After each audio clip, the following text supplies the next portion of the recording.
Und das war für mich so ein Aha-Erlebnis, dass ich dachte, hey, ich bin kein Opfer. Also ich bin nicht das Opfer meiner Depression oder meiner Krankheit. Ich habe mich da auch immer ein Stück weit drauf ausgeruht, glaube ich. Ich kann das ja nicht. Ich habe ja die Depression oder ich habe ja das mit der Hashimoto oder so. Ich denke, nein, ich kann was machen. Also diese Hilflosigkeit, diese Ohnmacht, die war dann weg. Hallo Katja, herzlich willkommen hier bei Chronisch Ehrlich. Ich habe mich so gefreut, als du mir geschrieben hast, dass du gerne das Interview geben würdest. Und Bühne frei, zuerst an dich, erzähl etwas über dich. Ja, hallo, auch erstmal vielen Dank, dass ich dabei sein darf, dass ich hier meine Geschichte erzählen darf. Ich bin Katja, wohne in Deutschland, in Hessen, bin 41 Jahre alt und ja, ich habe eigentlich schon, seit ich denken und fühlen kann, Depressionen. So zumindest hat es sich für mich immer angefühlt. Nur wusste ich damals nicht, dass es Depressionen sind. Und später kamen dann auch noch einige andere Erkrankungen dazu. Eigentlich immer mehr. Ja, und das würde ich gerne erzählen heute. Vielen herzlichen Dank. Gerade so ein Thema mit Depression, man hört es immer wieder, aber wirklich, wie das angefangen hat, wie man damit umgegangen ist, an welche Aspekte man sich gewöhnt hat, vermeintlich, und wie du jetzt damit umgehst, das wird viel zu wenig in diesem Ausmaß beleuchtet. Deswegen vielen Dank für deinen Mut, dass du das mit uns jetzt heute teilst.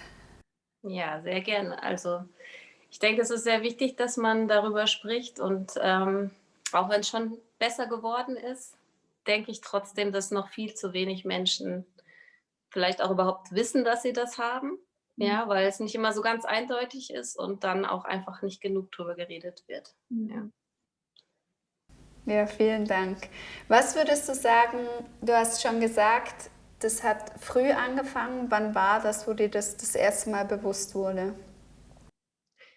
Also so eine tiefe Traurigkeit tatsächlich und auch so eine Art Hoffnungslosigkeit habe ich bestimmt schon so mit 2, 3 das erste Mal gefühlt. Und zwar war das so, dass ich mit meiner Mutter in Spanien gelebt habe, wo auch mein Vater wohnt immer noch. Meine Eltern haben sich dann sehr früh getrennt, da war ich 1,5. Und es war mit sehr vielen Umzügen verbunden, also auch sehr vielen Entwurzelungen immer wieder, was nun mal der Sache geschuldet war. Also da kann keiner was dafür, das war einfach so. Und ich war also immer wieder an verschiedenen Orten und nie so richtig zu Hause und hatte auch, also ich, nicht, dass sich das jetzt doof anhört, also will nicht hier irgendwie jemand anderen dafür verantwortlich machen, aber die Umstände waren halt einfach so, dass meine Mutter mit mir alleine war und auch, das war einfach ein großer Stress. Dann dieses Organisieren von Deutschland nach Spanien und ich war dann auch viel bei meinen Großeltern und ich glaube, damals waren das so ein paar traumatische Erlebnisse einfach und die könnten das vielleicht so zuallererst vielleicht ausgelöst haben, so ein paar traumatische Erfahrungen, wo man sich so traurig fühlt. Und dann waren wir noch mal, also ich war dann eine Zeit lang mit meiner Mutter bei meinen Großeltern und da war ich sehr viel unter Erwachsenen und gar nicht mal so viel mit Kindern, weil ich keinen Kindergartenplatz bekommen hatte. Und ich glaube, da hat sich so ein Gefühl von Einsamkeit auch breit gemacht in mir. Also mir fehlten da so Spielpartner und so ein bisschen Leichtigkeit, denke ich. Und so hat das ganz am Anfang so begonnen. Und meine Mutter hat dann nochmal mit mir einen Versuch gestartet, nach Spanien zu gehen, hat dort an der deutschen Schule unterrichtet und während dieser Zeit hatte sie wenig Zeit für mich. Ich war dann dort auch im Kindergarten, das war wiederum sehr positiv, aber ich kannte da einfach auch keinen. Also es war so wenig Vertrautes, was dort war. Und ähm, ich bin da auch sehr krank geworden. Ich hatte da eine Hepatitis, eine Leberentzündung, was ja auch eher ungewöhnlich ist für ein Kind von 3, 4 Jahren. Und ja, meine Mama war dann quasi gezwungen, mit mir zu Hause zu bleiben. Also ich habe mir meine Mama quasi geholt sozusagen. Und Ja, das war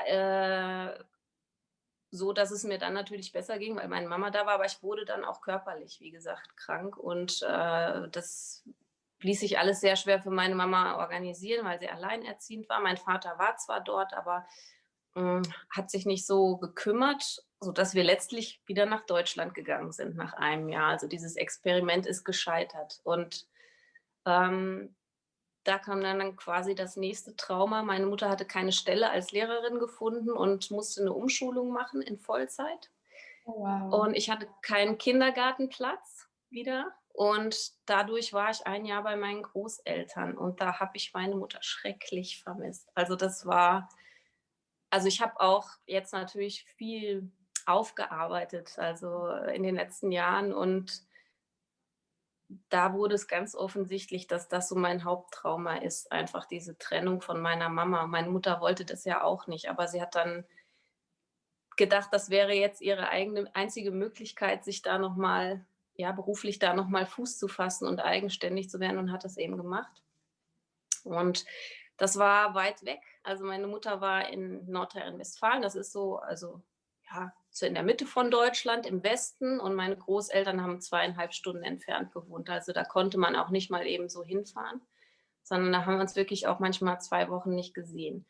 Und ich hatte keinen Kindergartenplatz. Ich war dann mit meinen Großeltern zusammen, was gleichzeitig auch die schönste Zeit meines Lebens war, weil die sich ganz wunderbar um mich gekümmert hatten. Und die hatten einen großen Garten und einen Wald, in dem ich dann den ganzen Tag war. Also das war schon eine sehr prägende Erfahrung, aber immer mit dieser Traurigkeit im Hintergrund, dass ich natürlich lieber bei meiner Mutter sein wollte.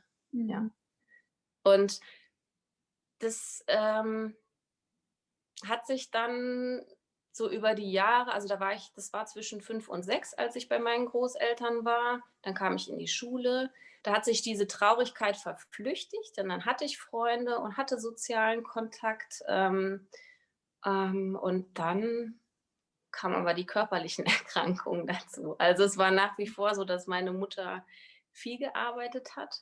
Mhm. Und ja, dann, wenn sie dann da war, dann hatte sie natürlich auch, war sie nicht immer so ansprechbar, wie ich das gebraucht hätte. Und das war dann auch so, dass das immer mein Begleiter war, dass ich mich irgendwie alleine gefühlt habe und dass ich mich irgendwie auch also so ein bisschen abgeschnitten von allem, wobei das da noch nicht so offensichtlich war. Ähm, Das kam dann erst so in der Pubertät so richtig wieder zum Tragen. Da war ich eigentlich so sozial ganz gut eingebunden.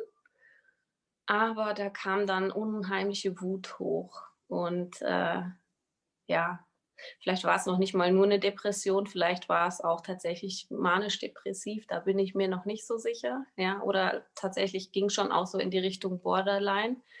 Ähm, Weil ich da eben diese Gefühlsausbrüche hatte. Klar, Pubertät, da kommen dann noch einige andere Faktoren dazu, aber das war schon so, dass ich das nicht steuern konnte.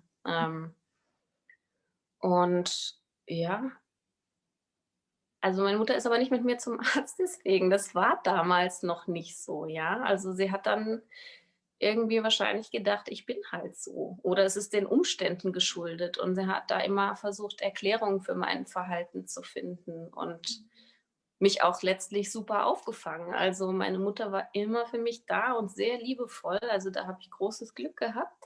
Mhm. Aber das hat so ein bisschen verdeckt, dass es da ein Problem gab. Also, und ich habe das dann im Außen halt erleben müssen mit meinen Freunden und in den ersten Beziehungen, die ja da furchtbar waren, ehrlich gesagt. Also, ähm, weil ich da mit meinem Verhalten natürlich auf Widerstände gestoßen bin, ja. Also wer lässt sich denn gerne irgendwie, also wer ist gerne mit jemandem zusammen, der unberechenbar ist oder halt immer so, ja, unheimlich traurig ist oder schlecht gelaunt oder so, das möchte ja niemand. Und da ist mir dann so zum ersten Mal klar geworden, also irgendwas stimmt mit mir nicht. Ja, also die anderen sind irgendwie anders als ich.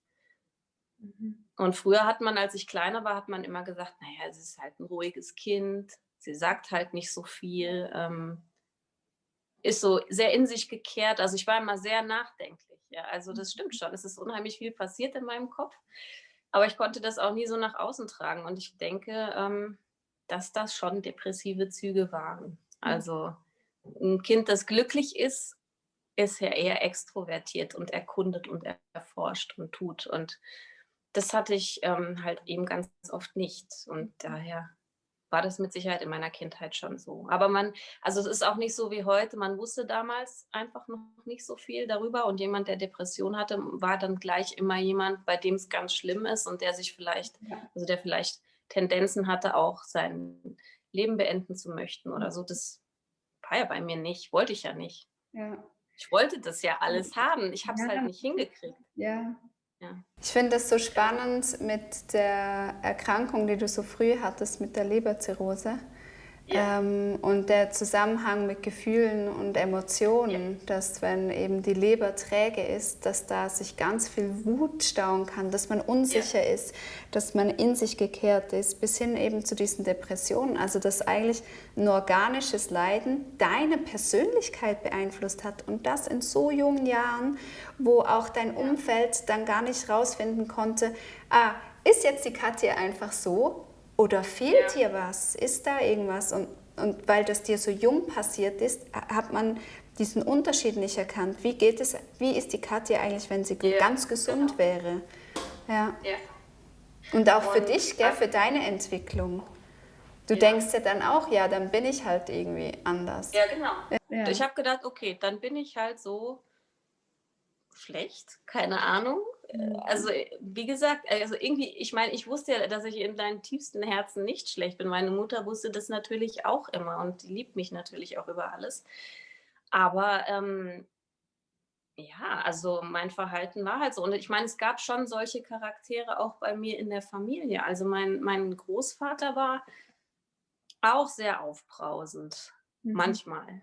Und, das war man schon so gewohnt. Das war dann so ein Charakterzug. Aber wenn ich mir jetzt mit dem Wissen, was ich heute habe, das anschaue, dann hatte er auch nur einfach, ja, gestaute Energie quasi in der Leber und, hat sich selbst quasi auch jahrelang vergiftet durch Medikamenteneinnahme. Und ja, und dem hätte man ja, dem hätte man Herr werden können, ja. Und das macht mich so im Nachhinein macht mich traurig, aber gut, damals war das halt noch nicht bekannt. Und dafür bin ich unendlich dankbar, dass ich die Möglichkeit hatte, da jetzt rauszukommen nach den vielen Jahren und, dass ich jetzt weiß, okay, mit mir ist doch alles in Ordnung, ja. Es waren tatsächlich irgendwie äußere Trigger, die so einen Prozess in Gang gesetzt haben. Mhm. Und ich hatte damals als Kind sowieso nicht irgendeine Möglichkeit, damit umzugehen. Und meine Familie auch nicht, weil sie es einfach nicht wusste. Keiner wusste es so richtig. Ja, und was mich ja parallel immer auch begleitet hat, war die körperliche Angeschlagenheit. Also, das war ja auch immer da von Mhm. Anfang an. Und, ganz oft hatte ich auch das Gefühl, es gab irgendeine Situation von außen, die für jeden vielleicht doof gewesen wäre. Also, ne, grad so als Teenager ärgert man sich ja oder regt man sich ja sehr auf über alles Mögliche. Und das war bei mir wie so ein Klack im Kopf. Also, Ja. es kam irgendwie von außen so ein Punkt. Irgendjemand hat was Blödes zu mir gesagt oder ich habe mich minderwertig gefühlt oder herabgesetzt gefühlt und dann ging so eine Kaskade los an Prozessen in meinem Körper. Also, ich habe auch das Adrenalin habe ich immer richtig gespürt, ja. Ja. Ich konnte da nichts machen und dann war ich halt in diesem war ich in dieser Wut und habe auch Sachen gesagt, die ich natürlich nicht sagen wollte und getan, die ich nicht machen wollte und, ja. Also, im Endeffekt war es so, ich wusste: „Okay, irgendwie, bin ich komisch. Also, ich verhalte mich seltsam. Was kann ich denn jetzt machen?“ Mhm. Und die Mittel, die mir geholfen haben, waren, dass ich, leider relativ früh angefangen habe, Alkohol zu trinken, weil das hat mich dann gut gelaunt gemacht, ja. Also, das war so schon mit, sage mal, zwischen 14 und 16 fing das schon so dann an, ja. Also, nicht massiv oder so, aber immer am Wochenende auf jeden Fall. Mhm. Und dann war es okay. Und noch dazu bin ich also so aufgewachsen in Spanien gehört das ja nun mal zum Leben dazu. Also, da trinkt man mittags Bier und abends Wein und das ist völlig okay.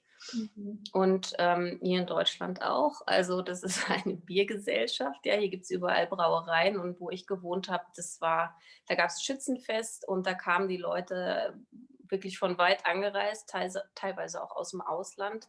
Das war eine richtige Trinkkultur, sage ich mal. Ja, das war völlig legitim, dann auch jeden Abend mal ein Bierchen zu trinken. Und so kann man sich das Leben natürlich auch schön machen, Schön. anders machen. Ja. Naja, und ja, so habe ich dann quasi, und was mir noch sehr geholfen hat, das muss ich sagen, war Sport.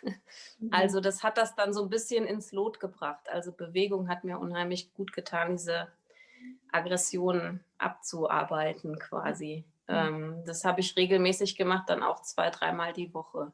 Das war so während also ich sag mal so, seit ich 11 war, habe ich eigentlich konstant Sport gemacht und da waren auch die körperlichen Beschwerden besser.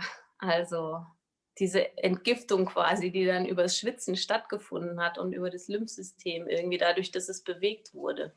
Ja. Das hat noch mal 'n ganz entscheidenden Schritt gemacht, dass ich mich besser gefühlt habe. Mhm. Ja. Der Wendepunkt kam dann wieder, Mhm. als ich gedacht habe: „Hm, eigentlich möchte ich nicht irgendwie jeden Tag oder jeden zweiten Tag mein Bier trinken oder meinen Wein, sondern muss ja irgendwie auch anders gehen.“ Ging auch anders, aber dann wurde ich wieder depressiv. Mhm. Also, da fehlte dann quasi so das, was mich aufrecht gehalten hat. Mhm. Ja. Und das wurde dann, ja, wie soll ich sagen, also, es wurde dann immer schlimmer. Also, auch dadurch, dass ich beruflich, in einem Job war, der mir nicht so gefallen hat, ja, wo es dann da tatsächlich auch sehr anstrengend wurde psychisch und, ich auch mit vielen alten Freunden gebrochen habe, die da so, tatsächlich einen Lebenswandel geführt haben, wo ich wusste, ich kann das nicht mehr machen, ich möchte es auch nicht mehr machen, weil es mir gesundheitlich konstant schlechter geht. Also, da war ich Anfang 20, Mitte 20, da hatte ich dann schon, also, Migräne hatte ich, also Migräne mit Aura ganz massiv und zwar eigentlich jeden zweiten, dritten Tag. Dann kamen Magenbeschwerden dazu. Also, ich muss auch dazu sagen, dass ich geraucht habe, Mhm. ziemlich viel und viel Kaffee getrunken habe. Also, alles, was einen stimuliert, habe ich quasi zu mir genommen und das brauchte ich auch. Mhm. Und das hat natürlich dann auch körperliche Auswirkungen irgendwann gehabt. Ja, ja.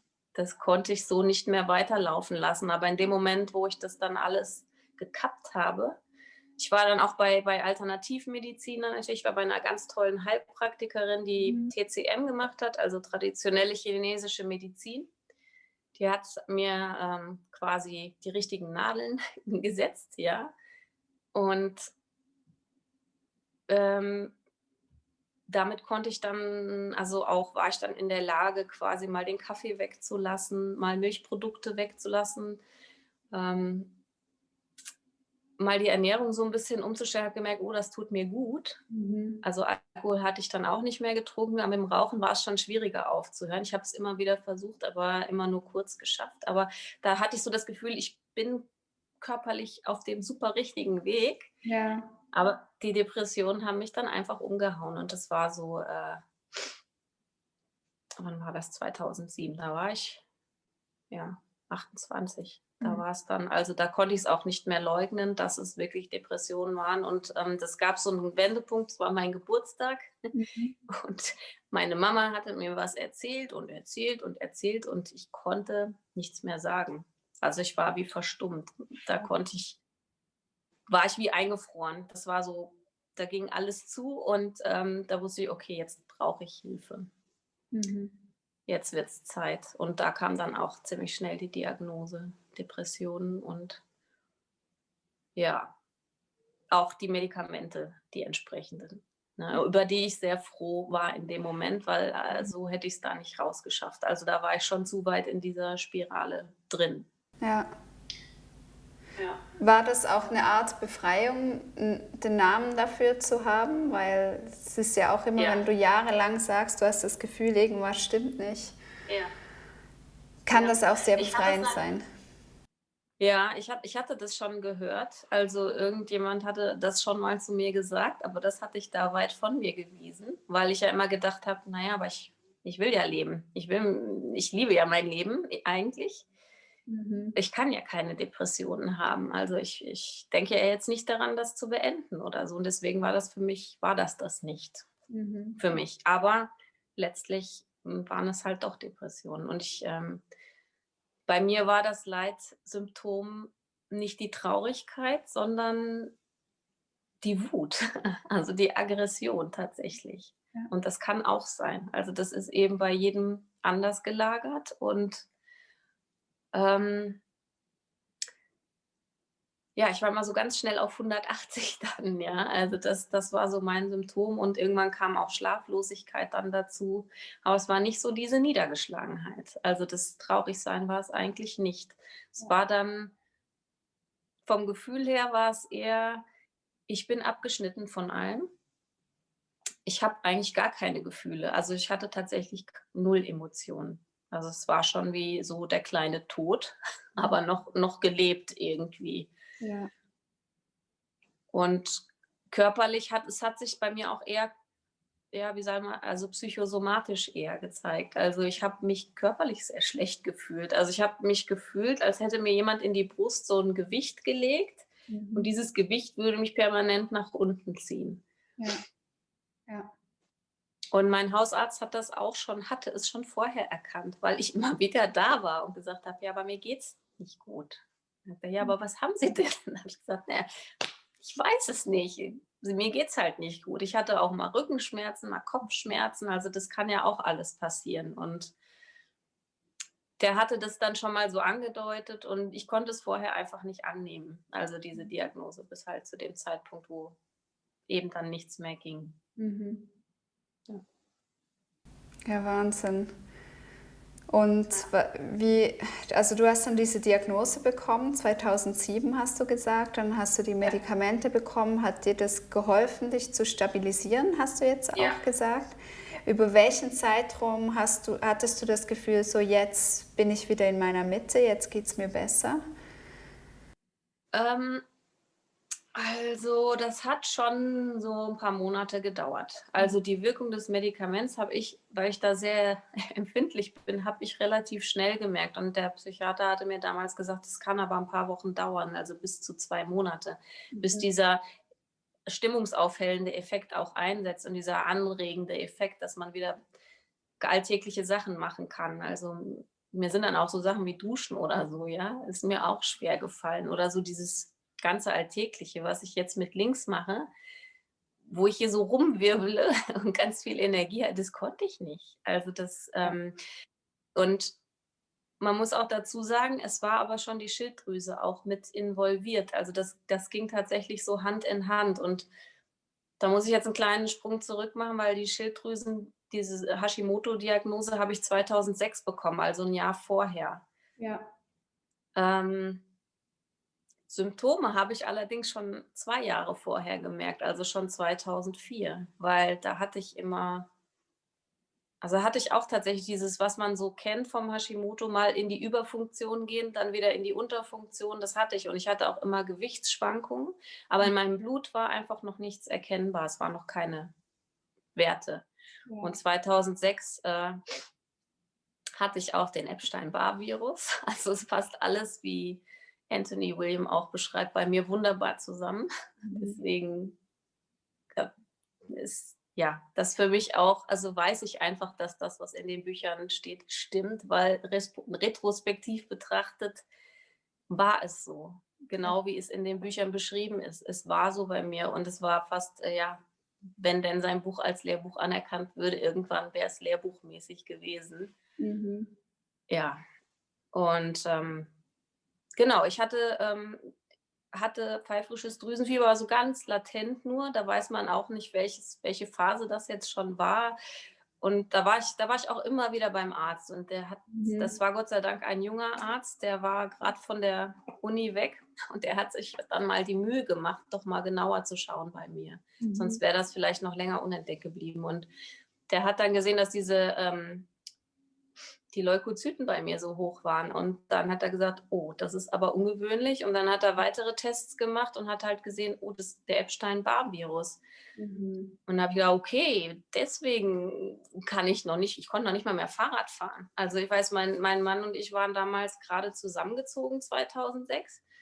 Und wir hatten Fahrräder gekauft und wollten eine nur durch den Park fahren. Ich konnte Mhm. es nicht. Ja. Also nicht auf gerader Fläche. Und dann hat er noch so gelacht und hat gesagt, was ist denn mit dir los? Das gibt's doch gar nicht. Du bist ja total untrainiert und wann bist du das letzte Mal Fahrrad gefahren? Ich meine, das war tatsächlich schon lange her, aber eigentlich kann man trotzdem noch Fahrrad fahren. Ich Mhm. konnte nicht mal ein paar Meter fahren. Also das war dann, wo ich gedacht habe, ich sollte doch vielleicht mal zum Arzt gehen. Aber wie gesagt, da wurde dann dieser Epstein-Barr-Virus festgestellt. Mhm. Und Gott sei Dank hatte ich mich beruflich nochmal neu orientiert. Ich hatte nochmal ein Studium angefangen, weil ich war so fertig, ich hätte nicht arbeiten können. Also das wäre undenkbar gewesen. Ich habe mich dann zur Uni geschleppt und habe es da 2, 3 Stunden ausgehalten. Dann bin ich irgendwie schnell nach Hause und bin so aufs Gesicht, aufs Bett gefallen. Und mein Mann kam dann um 5 nach Hause. Ich hatte da einfach 5 Stunden so gelegen Mhm. und geschlafen. Und dann war ich wieder beim Arzt. Ich dachte, naja, das ist irgendwie auch nicht normal. Und Mhm. da wurde dann die Schilddrüse nochmal genauer untersucht und auch die Unterfunktion dann festgestellt. Ja. Und also als die Depression dann diagnostiziert war, hatte ich schon über ein Jahr die Schilddrüsenhormone genommen. Aber ich hatte nie das Gefühl, dass es gut ist. Also ich habe immer noch das Gefühl gehabt, ich bin entweder in der Unterfunktion oder darüber hinaus. Also das war unheimlich frustrierend. Mhm. Ich habe mich einfach nicht besser gefühlt, obwohl ich die Schilddrüsenhormone substituiert habe, obwohl ich mich besser ernährt habe, obwohl ich es dann irgendwann geschafft hatte, anzufangen zu rauchen, nee, aufzuhören zu rauchen. Und genau. Ich habe ja gar nichts mehr gemacht. Also ich habe wirklich keinen Alkohol, keinen Kaffee. Ich bin Ja. noch nicht mal mehr spät ins Bett gegangen. Also ich habe wirklich versucht, super gesund zu leben. Ja. Und auch obwohl es mir dann psychisch besser ging mit dem Medikament, also so auf den grünen Zweig bin ich nie gekommen. Ja. Und also nochmal zurück zu den Antidepressiva. Die haben erst mal gemacht, dass ich gut schlafen konnte. Und das war sehr, sehr wichtig, ja. Also weil dieser Hilfreich, ja. Schlafmangel, das ist ja Folter einfach, ja. Ja. Und das war sehr positiv und die haben mich tatsächlich auch entspannt. Mhm. Also diese innere Anspannung also diese Übergereiztheit, Aggression und so weiter, die haben mich entspannt. Die Kehrseite der Medaille war, dass ich also wie in so einer Wattewolke war Mhm. und von meinen Gefühlen abgeschnitten war. Und das, ja, war ja eigentlich auch nicht das, was ich wollte, aber für den Moment war das richtig so. Ja. Ja, dieses von seinen Ja. Gefühlen abgespalten, das ist ja dann auch wieder ein Zustand, wo man nicht wirklich mit sich selbst arbeiten kann, wo diese Ja. Disconnection von dem eigenen Körper noch größer wird, wo man Ja. noch weniger den Zugang hat, warum bin ich ins Ungleichgewicht gekommen. Also es ist zwar eine Erlösung auf eine Zeit und das ist wichtig, vor allem mit Ja. dem Schlaf. Es ist ja unsere Grundlage, dass wir Schlaf reinbekommen und dass sich auch unser Nervensystem beruhigt. Und auf lange Sicht aber ist es dann nicht die Lösung. Wie hast du das für dich dann gemacht? Weil, also zuerst denke ich mir, warst du sicher mega froh, weil ich kann wieder schlafen und ich bin gechillter. Wann kam dann dieser Gedanke, wo du gesagt hast, nee, das kann nicht alles sein? Ja, also das ging erst mal so 2007, ne, hatte ich die Diagnose, bekam die Medikamente. Ich habe natürlich auch Therapien gemacht. Da hatte ich eine ganz lustige Gruppe, Mhm. die depressiven Gruppe.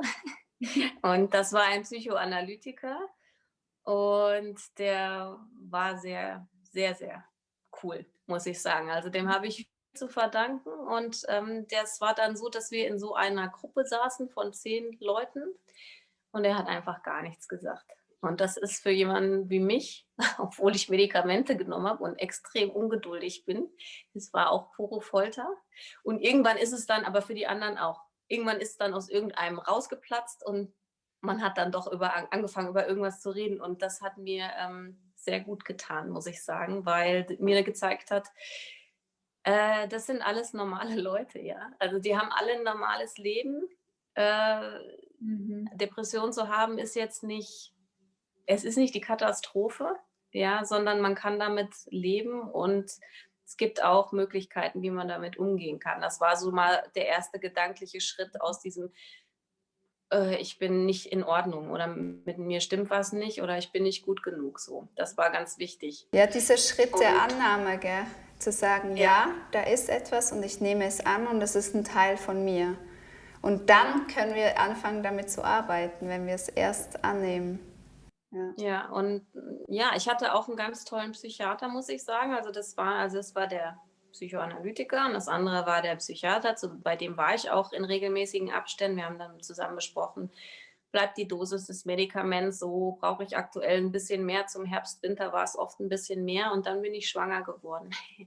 ähm, Im Januar 2009 habe ich das erfahren und war dann natürlich auch, oh je, ich wusste ja, was das für Medikamente sind und ich möchte die eigentlich nicht mehr nehmen. Und habe auch von meinem Psychiater das okay gegeben, hat gesagt, sie werden es nicht brauchen. Also der hatte schon so viele schwangere Frauen auch begleitet und hat gesagt, der Körper macht das dann schon. Also sie sind in so einer Verfassung dann emotional, hormonell, dass sie das auch so schaffen werden und so war es auch. Also ich habe das dann ganz schnell, also nicht natürlich von heute auf morgen, wie man es nicht machen soll. Ich weiß, habe oft gehört, dass also andere Menschen das so gemacht haben. Sollte man aber wirklich nicht, vor allen Dingen, wenn man da empfindlich ist. Also ich habe schon schrittchenweise abgesetzt, aber doch innerhalb von 2 Monaten. Also wöchentlich immer etwas weniger genommen und ich hatte keine Nebeneffekte, außer dass ich gemerkt habe, oh, mit meinem Blutdruck passiert irgendwas. War gut für meinen Blutdruck, dass ich es weggelassen habe. Und das war dann super, weil ich habe es nicht gebraucht und auch während ich gestillt habe, also ich habe meine Tochter gestillt, bis sie 14 Monate alt war, also lange, immer noch mal so abends oder so zum Einschlafen und dann irgendwann hatte ich gedacht, so jetzt reicht's, jetzt möchte ich auch mal wieder mal Freunde treffen und so weiter und dann habe ich abgestillt und dann ging es relativ schnell, dass ich, da weiß ich noch, da habe ich eine Freundin in Freiburg besucht, das ist ja ganz bei euch schon fast in der Nähe. Und war dann auf der Rückfahrt vom Zug, habe ich gemerkt, wie dieses Gefühl sich wieder breit macht in meiner Brust und habe gedacht, was ist denn das? Und wo ich wusste, okay, das Medikament braucht halt ein paar Wochen, um zu wirken. Und dann war ich direkt am nächsten Tag bei meinem Psychiater und habe gesagt, ich brauche das wieder. Und dann habe ich wieder angefangen. Einfach meiner Tochter zuliebe, weil ich wusste, ich muss, also nicht, um Gottes Willen, nicht nur meiner Tochter zuliebe, deshalb würde ich ihr ja eine Verantwortung auf. Aber ich wusste, ich muss ja meinen Alltag irgendwie schaffen. Und war auch gut so, weil das war im November und da standen dann die dunkelsten Monate noch da bevor und so habe ich wieder angefangen. Ja, und das lief dann auch erstmal wieder so ein paar Jahre. Und dann hatte ich mich mal bemüht, als ich dann also mit meinem Studium fertig war, das zog sich so ein bisschen um eine Berufsunfähigkeitsversicherung kriegt man ja als Depressiver sowieso nicht oder generell mit psychischen Erkrankungen wird es schwierig, aber dann habe ich mal genauer bei meiner Hausärztin, also wir waren dann umgezogen, ich hatte eine neue, die auch Ärztin für Naturheilverfahren ist und so und habe dann gesagt, naja, aber wieso kriege ich denn diese Versicherung nicht? Weil ich meine, angenommen, ich würde mir selbst was antun, da zahlt ja sowieso keine Versicherung und was ist denn jetzt der Grund? Und ja, die hat mir dann eröffnet, dass depressive Menschen ein so und so viel höheres Risiko haben, an Herz-Kreislauf-Erkrankungen zu sterben und ein so und so viel höheres Risiko an anderen Erkrankungen, also mit der Leber. Und dann habe ich gesagt, wieso denn? Ja, und dann muss man sich mal den Beipackzettel der Medikamente anschauen und dann weiß man auch, warum. Also das ist nicht ohne. Und ich musste dann, also Ich musste dann tatsächlich auch noch mal das Medikament wechseln 2013.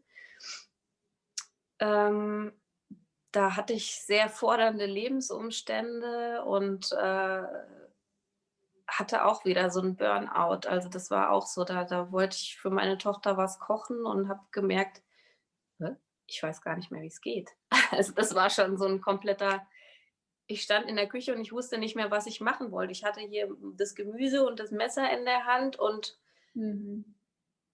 das war wieder so wie da vor der Diagnose Depression, so 'n völliger, „Und hier ist Schluss. Es Mhm. geht jetzt hier nicht mehr weiter. Es ist alles zu viel grade.“ Mhm. Und dann war ich wieder beim Psychiater und er hat mir dann tatsächlich so 'n, ja, so 'n Hammer, den man aus den USA auch gut kennt, was da so, ja, oftmals auch für Abhängigkeiten sorgt. Und das war dann wieder 'ne ganz andere Hausnummer, muss ich sagen. Das habe ich schon auch genommen. Ich habe dann auch 'ne Mutter-Kind-Kur gemacht, einfach damit's ich so generell wieder auf die Beine komme, aber ich, brauchte das in dem Moment. Ja, ja. Nur wusste ich ja ganz genau, das ist ja noch schlimmer als das andere, was ich genommen hatte. Also, wollte ich da unbedingt raus. Und ich habe dann geschafft, irgendwann dieses Medikament, abzusetzen mit krassen Nebenwirkungen, fatalen Nebenwirkungen. Also, da ging's mir richtig schlecht. Also, es war 'n richtiger Entzug, kann man sagen. Wie sieht so 'n Entzug aus? Also, ich will's mal so beschreiben, ich hatte wie so Blitze im Kopf, also so Neuro ja, wie so kleine Stromschläge die ganze Zeit. Mhm. Und die durchfuhren den ganzen Körper, also wie so 'n Bzz, Bzz, aber wirklich, weiß ich nicht, alle paar Sekunden. Mhm. Das war massiv. Also, Ja. und ich habe dann gemerkt, also das hat 'ne Achterbahnfahrt ausgelöst und ich merkte: „Okay, dann bin ich noch mal zu dem alten Medikament zurück“, obwohl ich's eigentlich nicht wollte, aber in 'ner ganz, ganz minimalen Dosis, also 20 Milligramm, was wirklich, also, das kann man eigentlich auch lassen, aber ich brauchte das einfach für meinen, also, es hat mir gereicht, um mich so auf diesem Level zu halten, dass ich funktioniert habe. Ja. Aber ich habe eigentlich an meinem Leben gar nicht mehr so richtig teilgenommen, also, ge nicht gefühlt. Ich war nicht schlecht gelaunt, ich war aber auch nicht besonders gut gelaunt. Also, es war so, ich war mit allem einverstanden. Es war alles okay. Ich habe 'n Job gemacht, der mir nicht gefallen hat. Ich war eigentlich, in 'nem Leben, was ich so nicht mehr wollte, und es war aber alles okay wegen dieses Medikaments. Also, es ist, man muss da wirklich gucken. Also, es ist 'ne sehr, sehr schwierig 'n sehr, sehr schwieriges Thema und, ich rate jeden, der sich wirklich schlecht fühlt, das in ärztliche Hände zu geben, ja, und auch ein Medikament zu nehmen, wenn es gerade nicht anders geht. Aber man muss wirklich drauf schauen und auch vertrauen auf sich selbst, dass man die Kraft hat, da auch wieder rauszukommen. Und Mhm. das habe ich auch irgendwann mit meinem Hausarzt dann besprochen. Ich habe das gar nicht mehr von meinem Psychiater bekommen, weil das war so eine geringe Dosis, konnte mir auch mein Hausarzt dann wieder verschreiben, und ich habe gesagt: „Ich möchte das dann nicht mehr nehmen.“ Mhm. Und, ich habe es letztlich erst geschafft, als ich das Buch von Anthony William gelesen habe. Also, ich wollte das schon die ganze Zeit. Ich habe mich aber nicht getraut. Und, dann war das ja, Ende 2018 bin ich durch eine ganz tolle Kollegin auf dieses Buch „Heile deine Schilddrüse“ aufmerksam geworden. Mhm. Und dann habe ich mir auch noch alle anderen Bücher von Anthony William gekauft. Mhm. Und nachdem ich dann 'n paar Monate, jeden Morgen Zitronenwasser, Selleriesaft, getrunken hatte und die No-Foods größtenteils weggelassen hatte, nicht alle, das habe ich nicht sofort geschafft, ähm, habe ich gesagt: „Ich versuche das jetzt noch mal.“ Mhm. Und, es war auch eine Achterbahnfahrt, weil nämlich dann alles, was ich so lange weggedrückt habe an Gefühlen, wieder hochkam. Oh ja. Ja. Und ich weiß auch noch, da waren wir im Urlaub, auch mit 'ner befreundeten Familie noch, 2019 war das. Und also, das waren schon Streits da. Mhm. Die waren nicht so schön. Und mein Mann hat dann irgendwann gesagt: „Nimm deine Medikamente wieder. Das ist ja furchtbar.“ Und ich gesagt: „Das mache ich nicht.“ Ich habe gesagt: „Ich nehme die nie wieder. Also, das müsst ihr jetzt irgendwie aushalten.“ Ja, also es war eine Herausforderung, aber ich wusste einfach, ja, das sind genau die Gefühle, die ich schon mit 15 hatte oder auch schon früher Ja. und für die ich da kein Mittel hatte. Und Mhm. jetzt muss ich ein Mittel dafür finden, damit umzugehen. Und körperlich bin ich jetzt auf dem richtigen Weg und Mhm. ich muss diese Gefühle jetzt zulassen. Die sind okay, die sind da und die müssen gelebt und angeschaut werden. Und klar darf ich nicht alles an meiner Familie auslassen. Ich habe dann noch mal 'ne Therapie gemacht. Mhm. Das hat, mir auch noch mal geholfen, ganz genau zu gucken, was denn in meinem Leben vielleicht auch nicht stimmt. Jetzt klingelt's. Ich lasse es mal klingeln. Ähm, und da habe ich angefangen, in meinem Leben auch aufzuräumen. Also nicht nur meinen Körper durch gesundes Essen und alle möglichen anderen Dinge, die Anthony William empfiehlt, zu säubern, sondern auch mein Leben aufzuräumen. Und das hat ganz viele Prozesse in Gang gesetzt.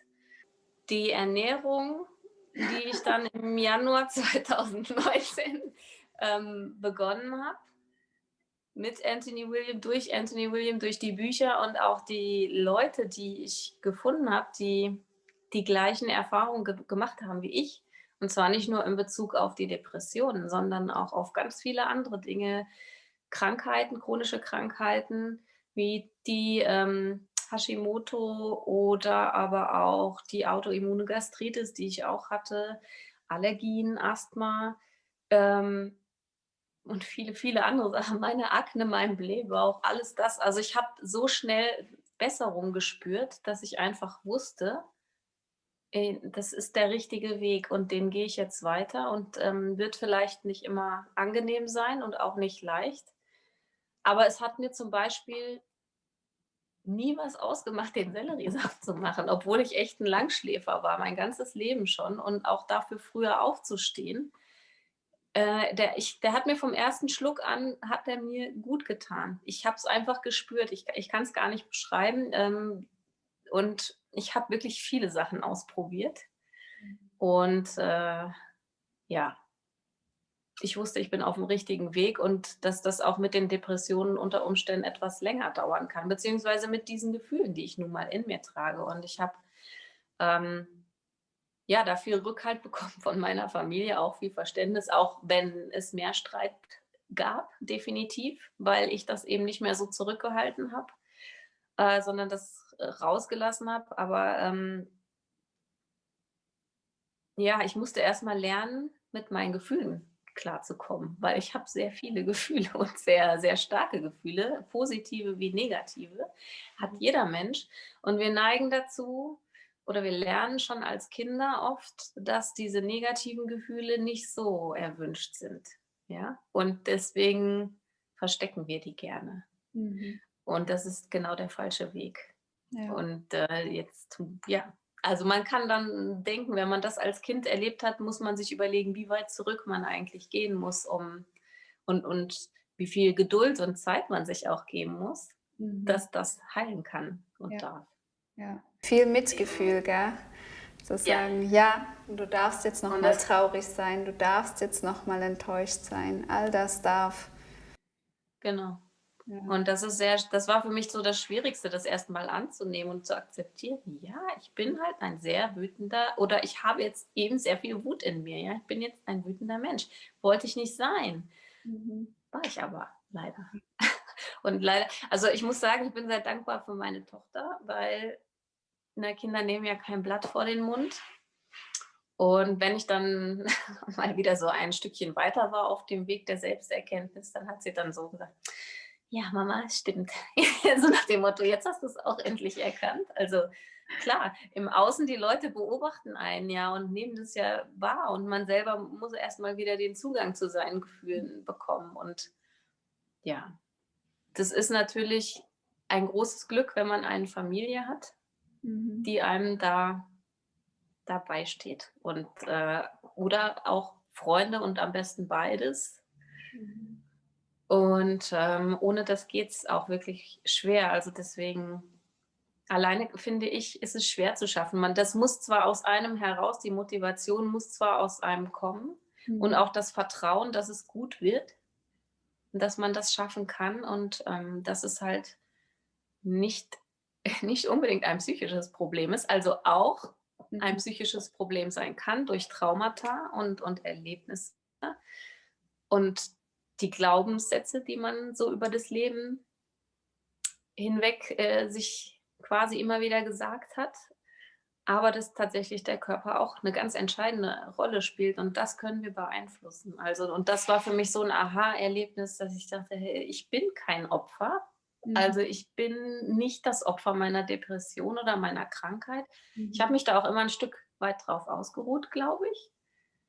Gesagt: „Ich kann das ja nicht. Ich habe ja die Depression oder ich habe ja das mit der Hashimoto oder so“, wo ich denke: „Nein, ich kann was machen.“ Also, diese Hilflosigkeit, diese Ohnmacht, die war dann weg. Wie war Und das ab da ging eigentlich, ja. als du erkannt hattest, als du die Bücher gelesen hast? Wow, da war nicht erst die Depression und die Trauer, da war erst meine Leber, die erkrankt war. Ja. Und dieser Das hat Zusammenhang zwischen Gefühle, Emotionen und Leber, wie war das für dich, dieser Moment? das hat alles Sinn ergeben plötzlich, weil tief in mir drin wusste ich ja, dass ich ja eigentlich, leben wollte und ich war auch in den Momenten, wo die Depression nicht da war, war ich ja total lebenslustig und froh und, also, das war und ich habe das ja sogar körperlich gespürt. Also, wenn diese Kettenreaktion da in Gang kam, ja. Also, es kam von außen ein Trigger und dann kam dieses Bup, Bup, Bup, Bup, also Adrenalin und dann wurde es irgendwie Nebenniere, alles Leber. ganz schlecht, irgendwie schlecht, schlecht, schlecht. Ich bin in so ein Loch gefallen und, ja, umgekehrt geht es halt auch. Und da war ich so dankbar, dass ich wusste: „Okay, mit mir stimmt doch alles.“ Ich bin einfach nur ich habe in meiner Leber wirklich scheinbar von Geburt an relativ viel Müll mitbekommen und, durch meine Ernährung noch einiges dazu falsch gemacht. Also, ja.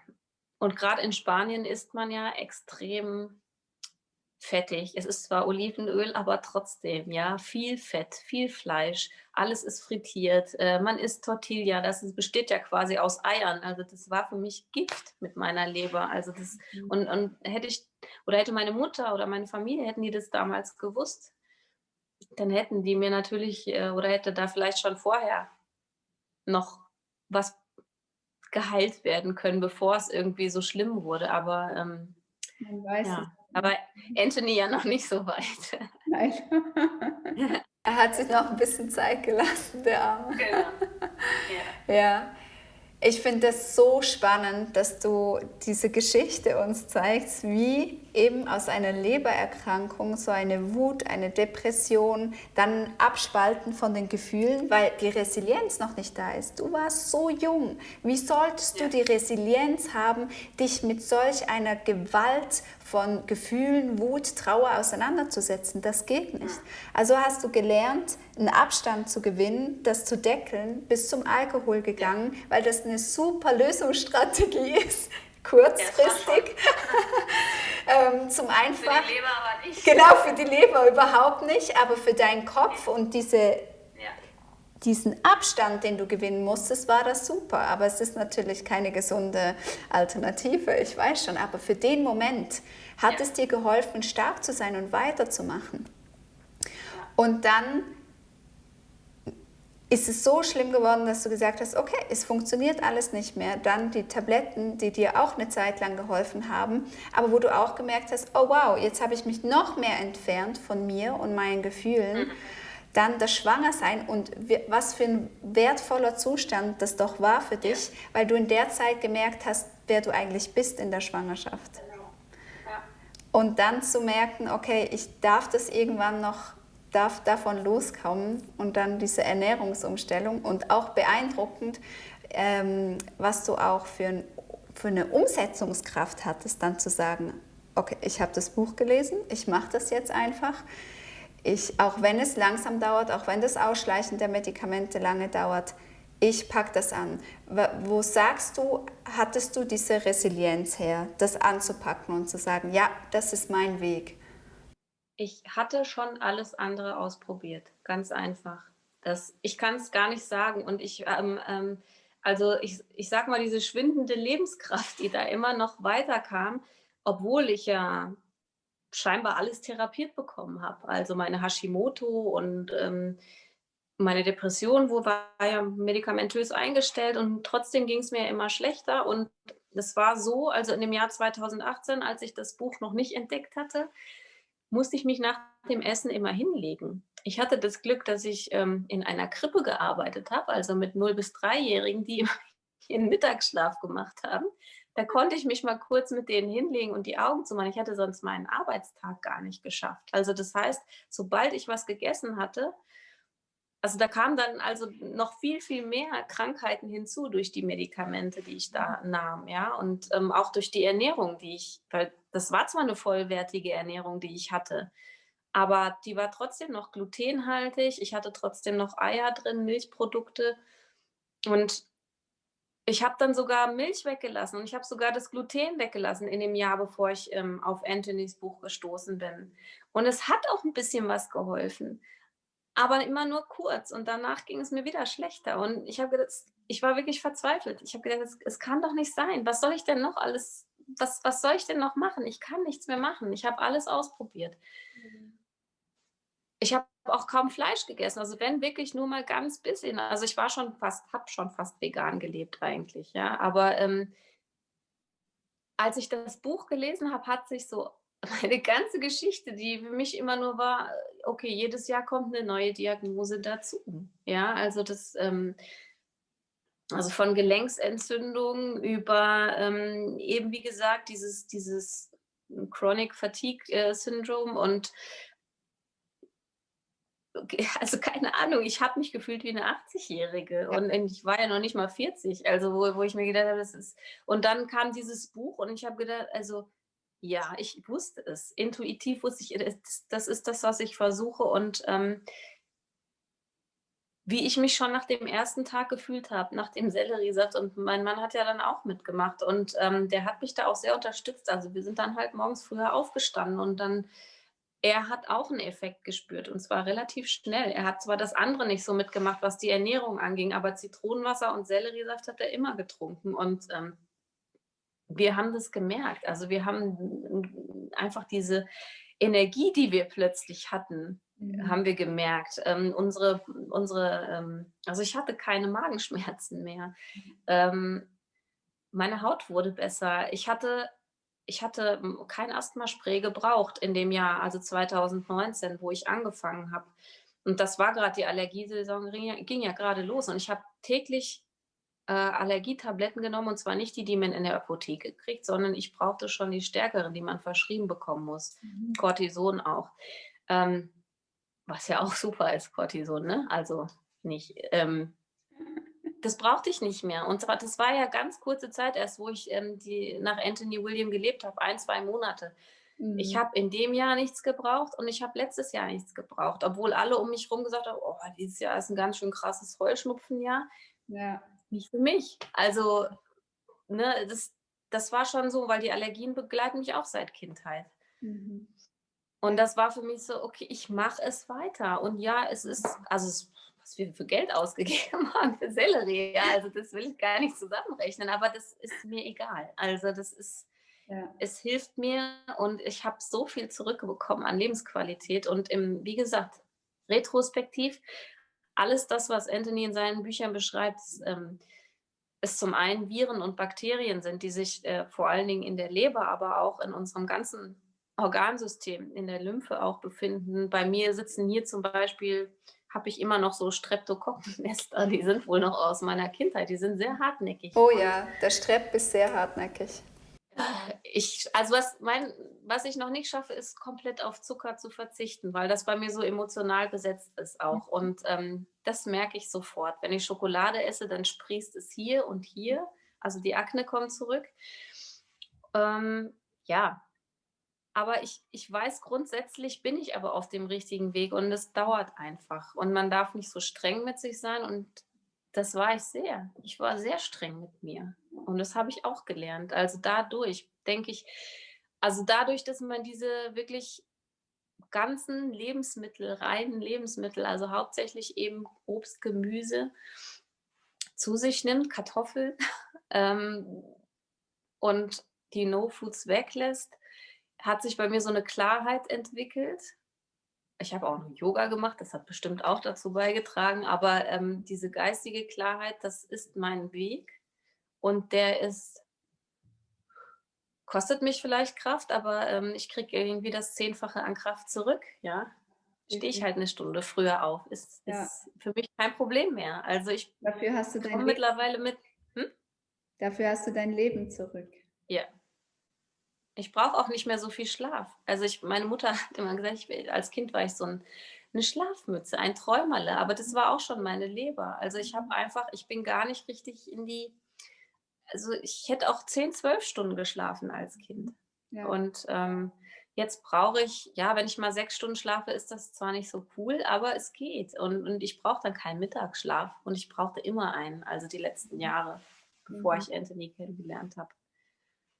Ja, und deswegen es kommt auch immer wieder was Neues, Positives dazu, was einem vielleicht gar nicht mehr auffällt. Und dann lese ich bei irgendjemandem auf Instagram: „Ich habe diese Symptome nicht mehr und das nicht mehr." Und dann denke ich: „Cool." Und dann denke ich: „Das hatte ich doch auch." Ja, also, es Ja, verschwindet auch ganz viel einfach so nebenbei und man ja, nimmt es vielleicht noch nicht mal so bewusst wahr, weil es nicht das hauptsächliche Problem war. genau. Und ja, deswegen, es lohnt sich. Richtig. Jeden Tag wieder. Ja. Viel, das ist echt so unglaublich. Der Moment, wo man plötzlich versteht, was einem gefehlt hat, dass man eigentlich Ja. absolut in Ordnung ist, so wie man ist, dass absolut nichts falsch mit einem ist, dass Organe angegriffen sind, dass sie unsere Hilfe Mhm. brauchen und dass man eine Lösung hat. Besser geht's Ja. nicht. Und du hast es umgesetzt für dich und dir dein Leben zurückgeholt. Ja. Wow, Ja. mega. Ja, und das wünsche ich jedem anderen auch. Also, es macht mich manchmal wirklich traurig, und scheinbar ist es ja auch so, natürlich fehlen die wissenschaftlichen Noch. Fakten und Anthony William ist unglaublichem, Hass ausgesetzt und es mag jetzt wahrscheinlich auch Mediziner oder Psychiater geben, die sich vielleicht dann anhand meiner Aussagen jetzt die Haare raufen. Ich sage ja auch nicht, dass man nicht zum Arzt gehen soll, auf gar keinen Fall. Also eine manifeste Depression gehört definitiv in die Hände auch eines behandelnden Arztes. Aber so wichtig ist es, dass man nicht sein ganzes Leben darin verharren muss, ja. Und also ich habe die Erfahrung leider gemacht, dass mir gesagt wurde, ja, damit müssen Sie jetzt leben. Also das ist, ne, sowohl mit der Schilddrüse, mit den Allergien, also ich hatte auch extremen Reflux, da hatte ich sogar schon eine veränderte Speise, also Barrett Esophagus heißt das. Also da haben sich schon die Schleimhautzellen verändert. Da war ich 25, 26. Wo ich gesagt habe: „Das will ich aber nicht. Ich möchte nicht an so was sterben, ja? Also, mit, Ende 20 möchte ich nicht." Und dann hat man mir gesagt: „Na ja gut, das kommt ja vom Rauchen und, vom Alkohol." Na gut, dann habe ich halt damit aufgehört. Aber das war's nicht. Ja, Das war nicht der einzige Grund, ja? ja. Das war neben 'ner anatomischen Veranlagung dazu auch einfach die Ernährung Mhm. und ja, mein Lebensstil. Und ich bin so dankbar und da ist der Selleriesaft wirklich, ein Wundermittel. Also, jeden, der Sodbrennen hat und ich denke, das sind ziemlich viele, Mhm. weil Genau. Stress ja auch ein Trigger ist und wir sind alle gestresst. Ja, Oder nein, nicht alle nicht natürlich, aber die meisten Menschen ja, erfahren durchaus täglich Stress.